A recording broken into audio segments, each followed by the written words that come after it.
Shalom saudara-saudara yang dikasihi Tuhan Yesus Kristus. Selamat malam, selamat berjumpa kembali dalam renungan pada malam hari ini. Doa dan harapan saya saudara semua ada dalam keadaan yang baik, penuh sukacita dan berkat Tuhan.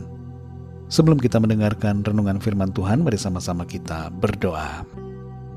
Bapa kami yang di sorga, Bapa dalam nama Tuhan Yesus Kristus, kami bersyukur, berterima kasih, kami muliakan Engkau karena segala kebaikan-Mu yang Tuhan sudah limpahkan dan nyatakan dalam kehidupan kami, khususnya di sepanjang hari ini. Oleh karena pertolongan Tuhan dan kekuatan-Mu saja, kami boleh melewati semuanya. Pada saat ini kami mau mendengarkan sabda firman-Mu, jamah hati kami Tuhan, supaya kami dapat mengerti akan kehendak-Mu. Dalam nama Tuhan Yesus kami berdoa. Haleluya. Amin. Saudara yang dikasihi Tuhan, nats Alkitab kita pada saat ini terdapat dalam kitab Amsal pasal yang ke-15. Saudara dapat membacanya secara pribadi setelah mendengarkan renungan ini.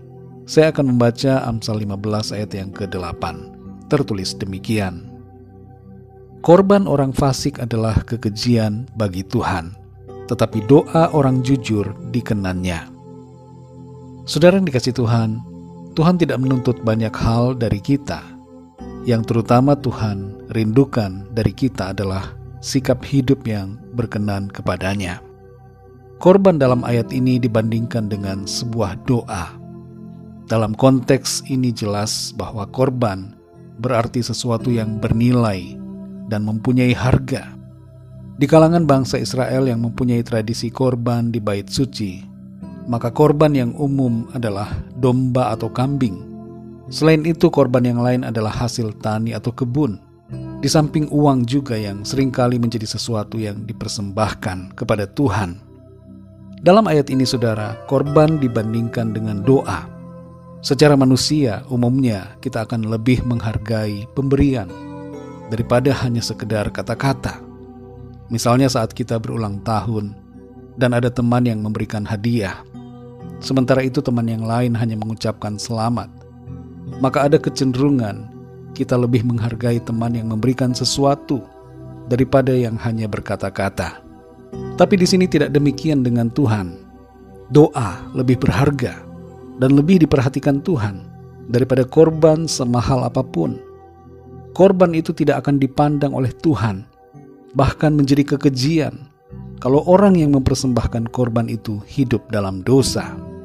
Kita tidak bisa menyuap Tuhan dengan pemberian atau persembahan kita. Tuhan bukan pribadi yang bisa menerima suap dan kemudian berubah hatinya kepada kita. Tidak demikian, saudara. Semua yang ada di dunia ini, Tuhan yang punya. Maka apapun yang kita berikan, sebenarnya adalah miliknya. Dan Tuhan tidak perlu apa-apa dari kita.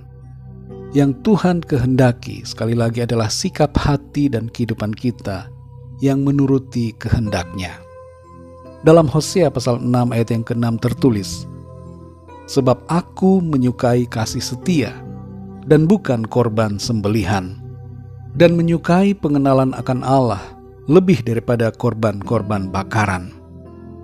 Dalam Amsal 21 ayat 3 juga tertulis, melakukan kebenaran dan keadilan lebih dikenan Tuhan daripada korban. Jadi jelas di sini saudara bahwa Tuhan menghendaki ketaatan kita lebih daripada korban persembahan. Saudara yang dikasihi Tuhan, mungkin ada di antara saudara yang merasa tidak punya apa-apa untuk dipersembahkan kepada Tuhan. Jangan merasa rendah diri atau takut. Tuhan itu baik, saudara.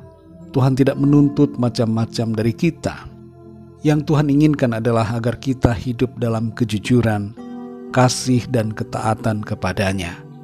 Doa kita saja sudah dikenan oleh Tuhan. Doa yang dikenan Tuhan di sini adalah doa yang dipanjatkan oleh orang yang jujur. Siapa yang dimaksud dengan orang jujur di sini? Ialah orang yang tulus hati dan benar. Siapa orang yang benar, saudara? Ialah kita semua yang telah dibenarkan oleh kuasa darah Kristus dan dijadikan sebagai ciptaan yang baru. Ada satu hal menarik yang terungkap dari ayat ini, saudara, yaitu bahwa orang fasik biasanya tidak suka berdoa. Tapi orang yang jujur di hadapan Tuhan pasti akan selalu rindu untuk berdoa. Mari saudara yang dikasihi Tuhan, hidup jujur dan benar di hadapan Tuhan. Bersihkan hati kita dari segala yang tidak berkenan. Kasihi Tuhan dengan segenap hati kita. Pakai mulut kita untuk berdoa, memuji Dia, dan bersyukur kepadanya. Ucapan syukur dan doa kita adalah bagaikan korban di hadapannya. Dan terlebih daripada itu saudara, biarlah kehidupan kita ini menjadi persembahan yang hidup dan yang berkenan kepada Tuhan. Mari kita berdoa saudara. Bapa kami yang di sorga, Bapa dalam nama Tuhan Yesus Kristus, kami bersyukur karena Engkau adalah Tuhan, Allah yang baik kepada setiap kami. Engkau tidak menuntut apapun daripada kami. Engkau tidak memerlukan apa-apa dari kami, sebab Engkau adalah pemilik dari segala-galanya. Satu hal yang Tuhan inginkan dari kami hanyalah agar kami mengasihi Engkau dengan segenap hati kami dan percaya taat senantiasa kepadamu. Tolong kami ya Tuhan, supaya kehidupan kami senantiasa berkenan di hadapan-Mu. Kami hidup jujur, terbuka, tidak hidup dalam kemunafikan, tapi kami hidup benar, seturut dengan apa yang Tuhan mau kami lakukan. Terangi hati kami terus dengan firman-Mu. Tuntun setiap langkah kami ya Tuhan, sehingga kami ada dalam jalan-jalan-Mu. Terpujilah nama-Mu ya Bapa. Malam hari ini kembali kami akan beristirahat. Kami mohon berkat perlindungan-Mu atas setiap kami. Lingkupi kami dengan kuasa dan kasih-Mu. Kembali saat ini kami berdoa untuk setiap dari kami yang sedang dalam keadaan sakit dan dalam pergumulan, masalah, persoalan, agar Tuhan Engkau mengulurkan tangan-Mu, menjamah setiap kami, alirkan kuasa kesembuhan-Mu dalam tubuh kami, berikan kami kesehatan dan kekuatan yang sempurna, dan Tuhan nyatakan pertolongan-Mu yang ajaib, mujizat-Mu Tuhan nyatakan dalam kehidupan setiap kami. Kami percaya kami berkemenangan di dalam Tuhan. Tuhan menuntun kami dan memegang kami dengan tangan kanan-Mu, membawa kami masuk dalam rencana-Mu yang baik, yang indah dan sempurna. Terima kasih Bapa. Berkat damai sejahtera dan kasih karunia Tuhan senantiasa berlimpah dalam hidup kami. Dalam nama Tuhan Yesus Kristus, Tuhan dan Juru Selamat kami berdoa dan mengucap syukur. Haleluya. Amin.